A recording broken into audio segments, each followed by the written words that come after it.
Oke, pertama-tama kita akan membuat dataset baru.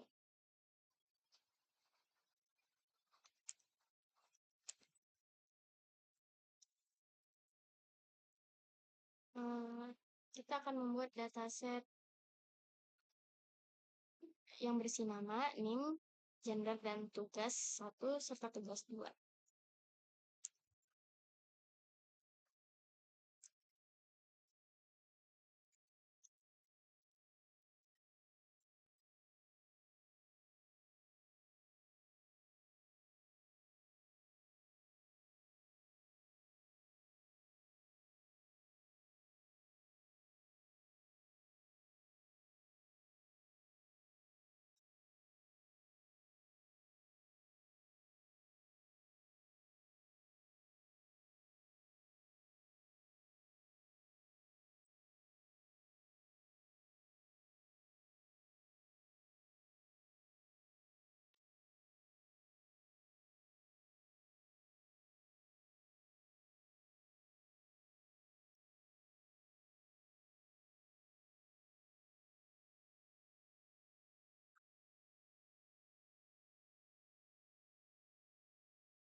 Oke, di sini datanya sudah jadi, kita simpan dulu. Kemudian kita akan menggabungkan data. Untuk menggabungkan data, kita bisa menggunakan, pertama kita deklarasikan dulu variabelnya. Di sini kita namakan data nilai. Oke, nama. Hmm,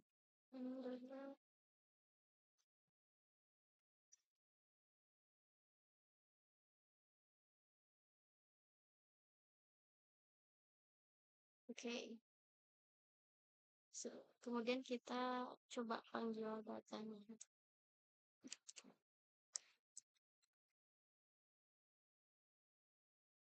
Ini datanya. Kemudian kita akan menambahkan variabel ke data frame.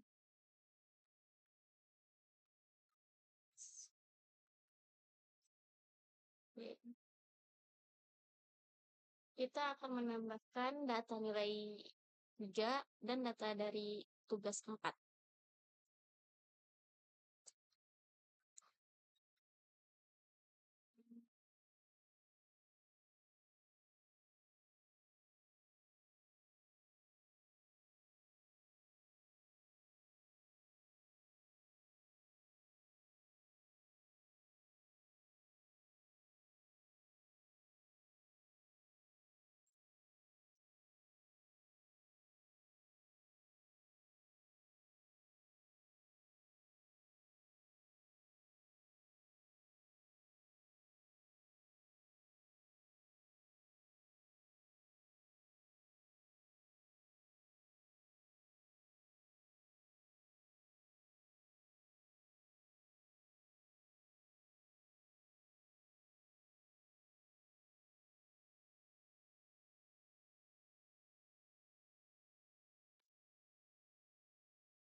Dan kita akan mengecek apakah data tugas 3 dan tugas 4 ini masuk dengan memanggil data nilai kembali.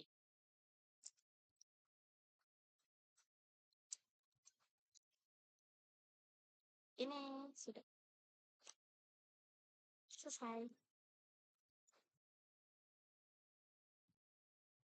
Oke, perkenalkan nama saya Ditya Herman dengan NIM akhir 113. Di sini saya akan melanjutkan tentang subsetting data. Yang sebelumnya kita sudah membuat variabel baru yang bernama data nilai sebagai eh, dataset pada praktikum kali ini. Oke, di subsetting data itu kita di sini memilih subset dari data yang paling relevan yang akan kita analisis. Di sini contohnya gini. Contohnya kita di sini ingin ingin menampilkan nilai dari tugas 2 misalkan. Nah, kita buat aja variabel baru nilai 2 yang didapatkan dengan data nilai variabel baru tadi. Terus kita panggil tugas 2. Oke, nilai. Maka akan bukan nilai 2. Nah, maka akan menampilkan nilai dari tugas 2. Contohnya, misalkan ini kita run dulu, ini juga sama ini juga. Nah, di tugas 2 ada beberapa nilai yang kosong diambilnya. Oke, ada nilai yang kosong pada Erkanta, maka menampilkan nilai kosong juga. Selanjutnya, di sini kita ingin menampilkan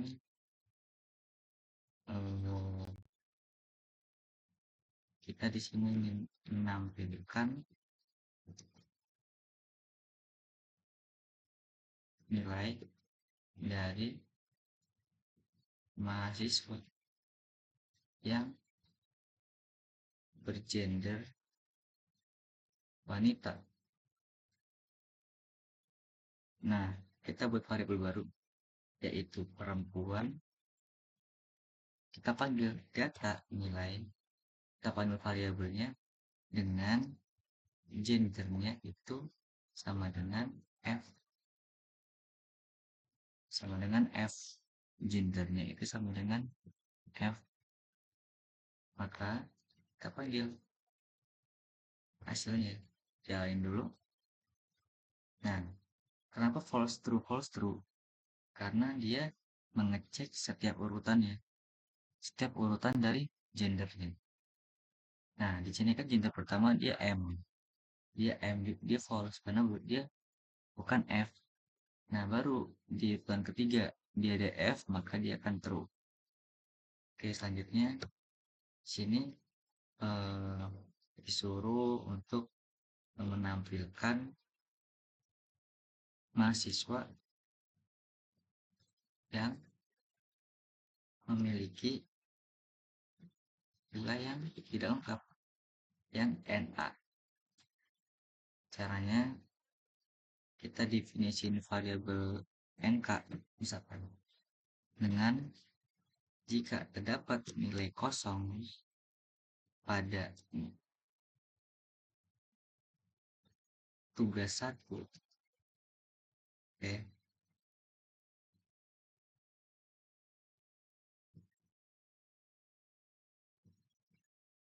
atau tugas 2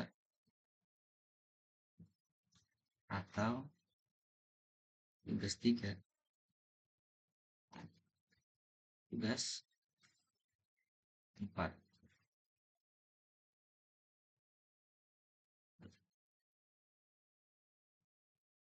Data nilai NK, oke, kita panggil. Nah, jadi dari setiap mahasiswa itu yang memiliki nilai kosong cuma 3 orang, yaitu Erkanta, dia pada tugas 2, terus si Bulldog itu pada tugas 3, dan si Ikhlas itu pada tugas 1.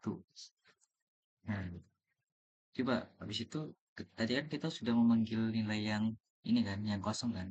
Berarti kita panggil sisanya, yaitu menampilkan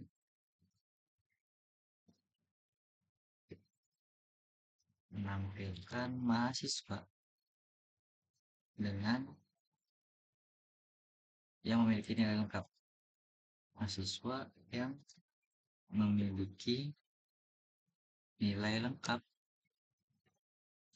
Sama aja.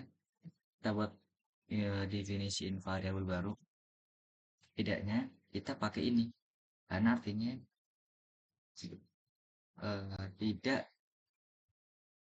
tidak kosong. Jika data itu tidak kosong, maka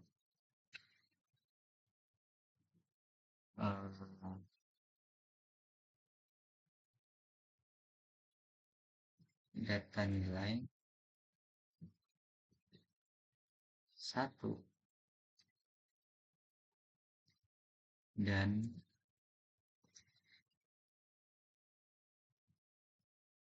tugas 1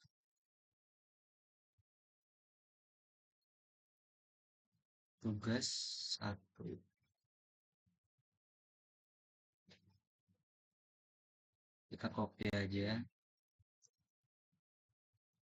tugas 2 dan tugas 3 dan tugas 4. Di situ kita panggil aja, kita lihat hasil dari definisi di atas.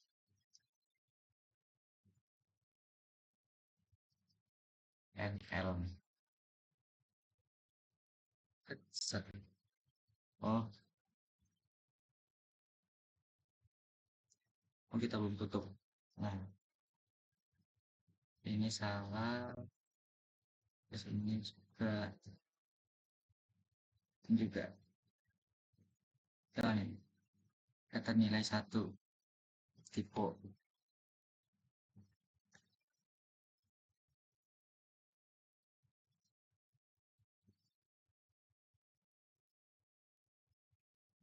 Oke, eksekusi. Oh, salah.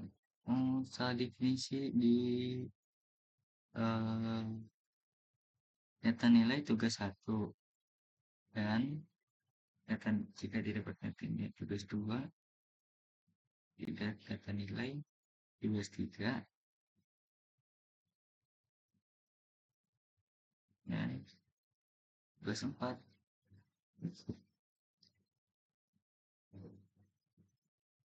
Salah pendefinisian. Bentar, kita cek guys. MK. Oke, benar. Berarti di NL-nya jika tidak terdapat nilai data nilai tugas 1 dan nilai tugas data nilai tugas 2 dan jika tidak dapat tugas 3 dan semua data nilai tugas 4, maka data nilai udah ada definisi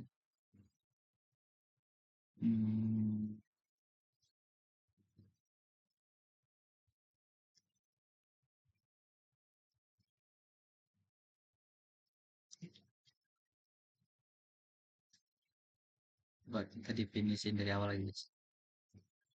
Jika copy ini aja,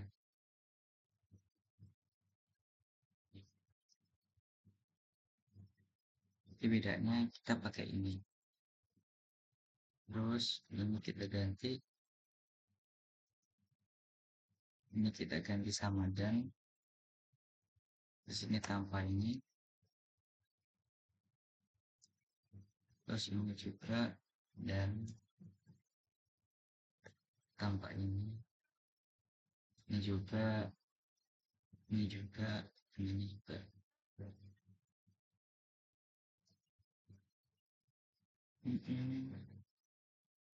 Oke, data nilai NL sama NL. Nah, jadi sisanya yang memiliki nilai akan dari bawah. Kalau misalkan yang ini ada di sini, berarti salah barunya. Oke, selanjutnya, situ di sini kita ingin mengganti nilai n dengan nilai tertentu. Oke, caranya pada data pada tugas 1.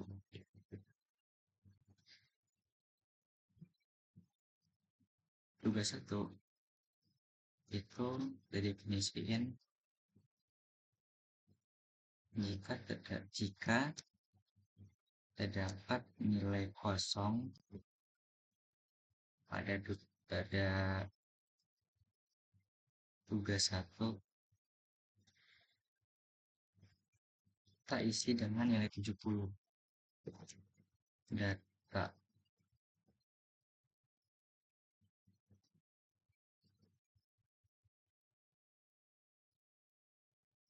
Oke, terus sama kayak kode di atas, copy aja.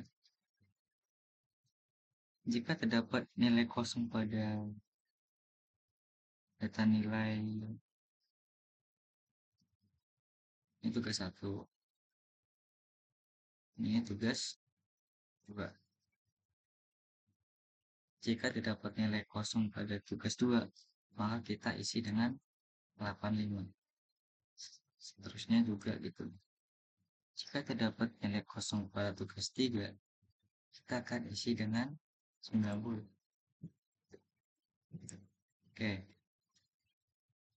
Itu kita eksekusi, ya, kita cek apakah datanya sudah berubah. Nah, yang sebelumnya tadi si Erkanta itu pada tugas satu dia nilai pada tugas pada tugas 2-nya itu dia kosong, maka dia akan terisi dengan 85 pasti. Erkanta pada tugas 2 85. Sama juga misalkan ikhlas dia pada tugas satu nilainya kosong, si ikhlas ini pada tugas satu dia akan terisi yaitu 70 yang sudah kita definisiin tadi. Oke, selanjutnya di sini kita ingin menampilkan nilai yang sama lebih dari sama dengan 60. Situ caranya kita definisi variabel baru lagi, misalkan TG sama dengan jika pada tugas 1 pada data nilai itu ada nilai yang sama dengan 60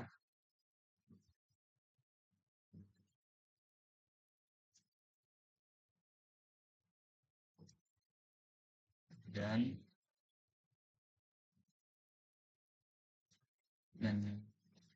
ada juga ada tugas 3 dan pada tugas 4.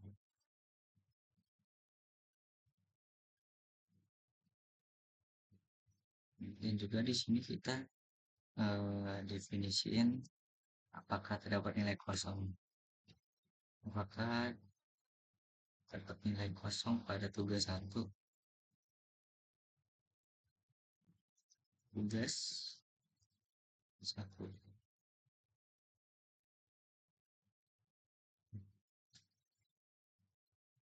Dan lagi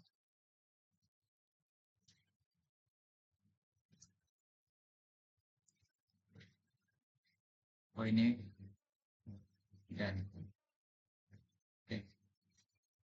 eksekusi. Terus kita lihat nilai data nilai dari variabel PB. Nah, sekian dari untuk subsetting data. Terima kasih. Oke, saya Dwi Ratnanggra ini akan melanjutkan untuk recording data. Nah, recording data itu adalah proses mengubah nilai-nilai dalam dataset untuk menyederhanakan, menyusun ulang, ataupun menformat data dengan cara yang memudahkan analisis. Nah, kita akan membuat data baru, yaitu data total, untuk menjumlahkan keseluruhan nilai. Pertama, kita akan memilih untuk kolom-kolom yang bertipekan numerik.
Kemudian kita membuat data baru, yaitu data total, dengan menjumlahkan semua garis pada data nilai yang pada kolom tipe numerik.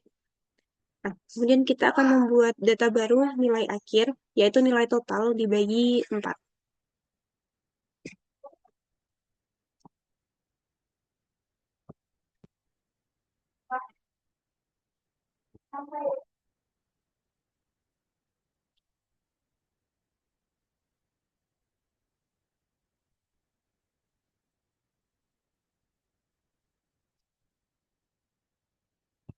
Kemudian kita akan menampilkan data nilai yang baru.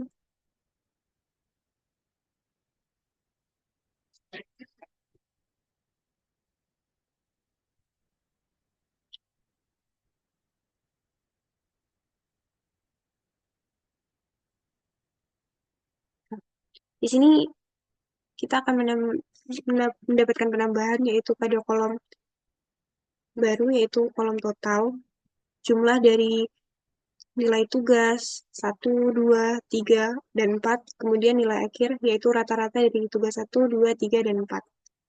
Nah, selanjutnya kita akan menambahkan data baru, yaitu berupa variabel keterangan untuk menjelaskan nilai akhir. Nah, jika nilai itu lebih kecil dari 60, kita akan beri keterangan TL ataupun tidak lulus. Nah, jika nilai lebih besar dari 60 atau sama dengan 60, kita beri keterangan L yang berarti lulus.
Jadi kita menggunakan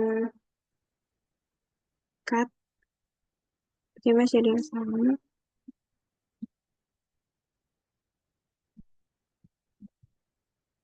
Hmm.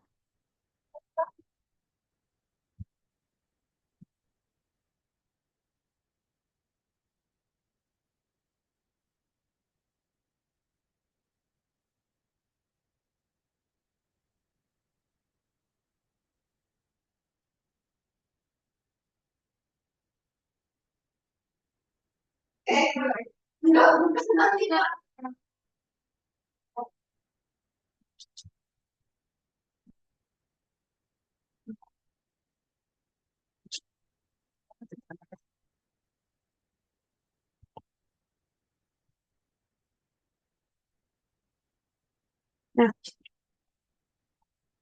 di sini kita mendapatkan kolom baru yaitu kolom keterangan, di mana terdapat diketahui bahwa Horik kita itu tidak lulus dengan nilai 50. Nah, selanjutnya itu adalah sorting data, yaitu proses mengurutkan data berdasarkan urutan tertentu. Nah, misal itu ada urutan dari rendah ke tinggi yang biasa disebut dengan ascending, ataupun dari tinggi ke rendah yang biasa disebut dengan descending.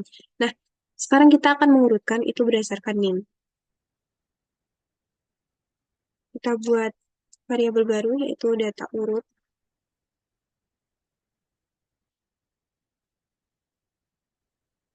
menggunakan fungsi order.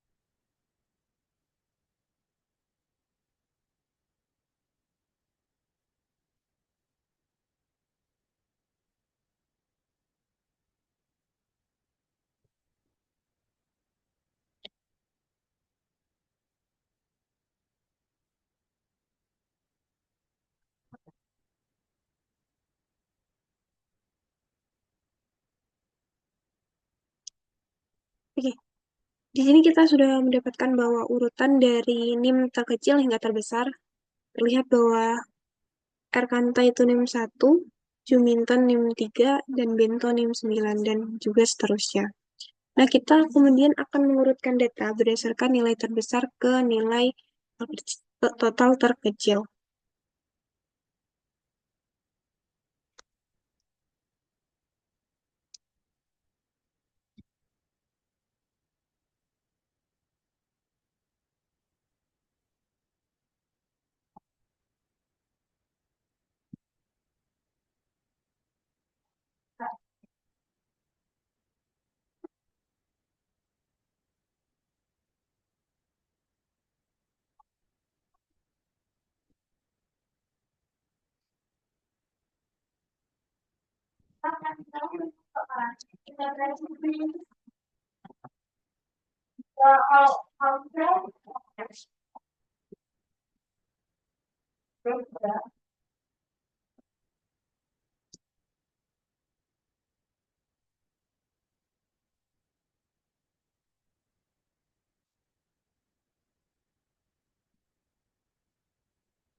Terus,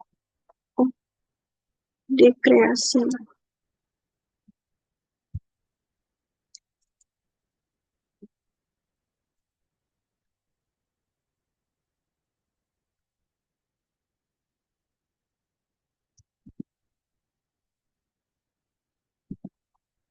Nah, kita mendapatkan urutan dari nilai akhir. Dengan nilai terbesar itu dari Aldo, 88,75, dan nilai terkecil itu adalah kita dengan nilai akhir 50. Oke, sekian dari saya. Terima kasih. Oke, selanjutnya ada merging data. Merging data adalah proses menggabungkan dua atau lebih dataset menjadi satu dataset berdasarkan kolom yang memiliki nilai yang sama atau memiliki relasi tertentu. Contohnya yang pertama, kita bisa membuat data baru yang bernama nilai tambah.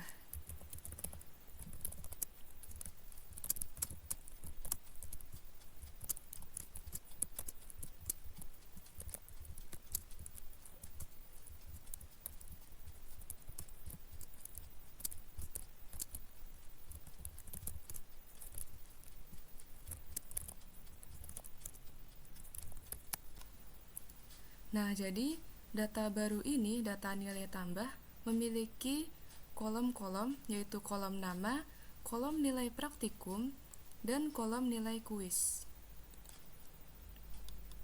Bisa dilihat pada outputnya.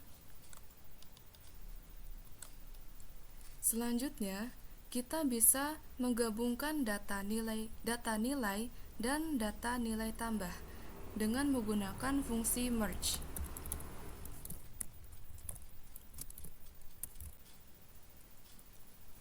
Nah, jadi fungsi merge ini akan menggabungkan data dari data nilai dan data dari data nilai tambah. Nah, by sama dengan nama ini kan pada data nilai memiliki kolom nama dan pada data nilai tambah juga memiliki kolom nama. Nah, jadi kolom nama ini akan menjadi identifier untuk kedua data ini. Bisa dilihat pada outputnya.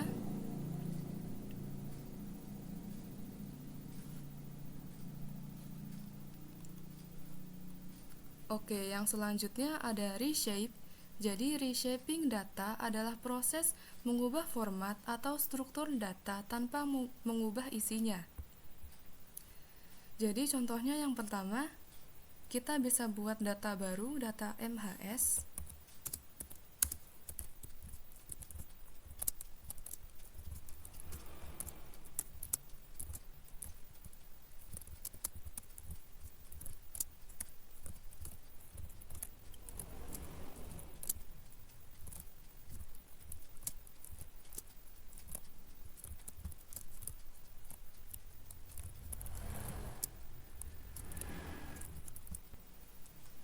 Nah, jadi data MHS ini memiliki kolom-kolom, yaitu kolom nama, kolom NIM, gender, IPK, dan status.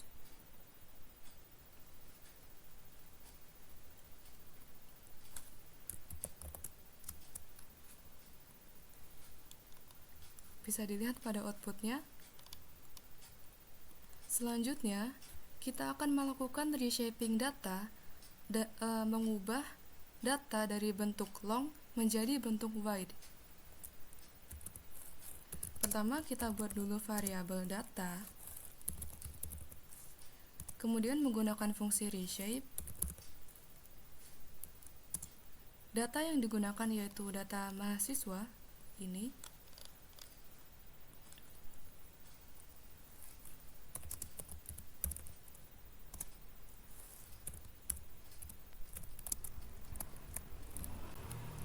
Nah, ID var ini berisi kolom nama, NIM, dan gender.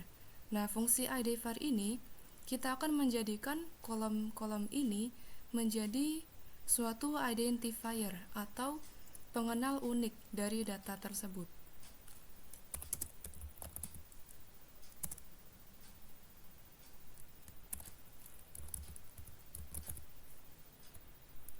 Nah, time var ini berisi kolom status. Nah, kolom status ini yang nantinya akan dijadikan sebagai data wide atau nilainya akan kita ubah. Bentuknya akan kita ubah yang tadinya long menjadi wide.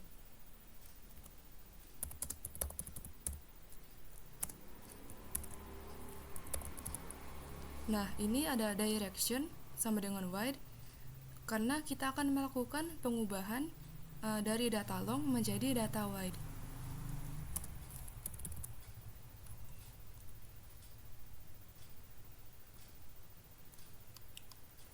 Bisa dilihat pada outputnya. Di sini terdapat IPK cuti, IPK lulus, dan IPK baru. Nah, jadi si Aldo ini memiliki IPK 3,4 dan statusnya si Aldo itu cuti. Nah, pada kolom IPK lulus dan IPK baru, nilai si Aldo ini tidak ada karena status si Aldo itu sedang cuti. Dan selanjutnya si Bento nilainya hanya muncul di IPK lulus karena status si Bento itu sudah lulus dan status si Bento itu tidak ada pada cuti dan baru, maka nilainya hanya ditampilkan pada IPK lulus saja. Dan begitu juga pada nama-nama yang lainnya. Selanjutnya kita bisa mengubah data dari bentuk wide menjadi bentuk long. Kita buat dulu variabel data 1.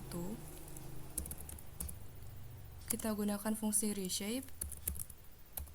Data yang digunakan yaitu data yang ini.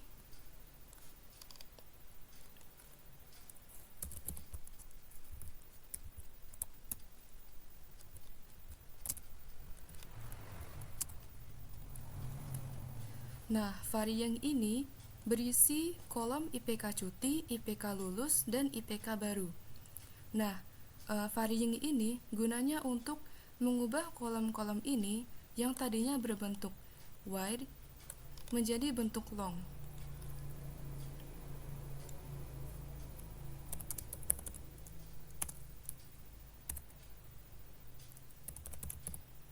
Nah, direction ini sama dengan long karena kita akan mengubah data dari wide menjadi long.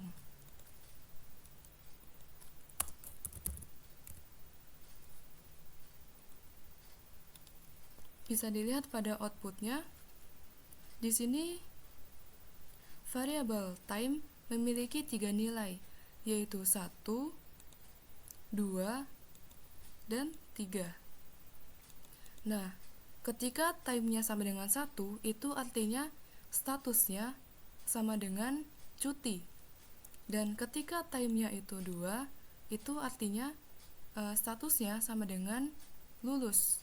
Dan ketika time-nya itu 3, artinya statusnya itu sama dengan baru. Jadi di sini misalnya si Aldo memiliki time-nya sama dengan 1, atau si Aldo ini statusnya itu sedang cuti, maka nilainya ini bisa terlihat di kolom IPK cuti. Nah, kemudian si Bento ketika time-nya sama dengan 1 atau ketika statusnya itu cuti, itu nilainya tidak ada karena si Bento ini statusnya itu sudah lulus, maka nilainya tidak ditampilkan. Dan bisa dilihat ketika time-nya sama dengan 2, nama si Bento itu nilainya muncul. Dan begitu juga pada nama-nama yang lainnya. Sekian dari kelompok 13 RB, kurang lebihnya mohon maaf. Wassalamualaikum warahmatullahi wabarakatuh.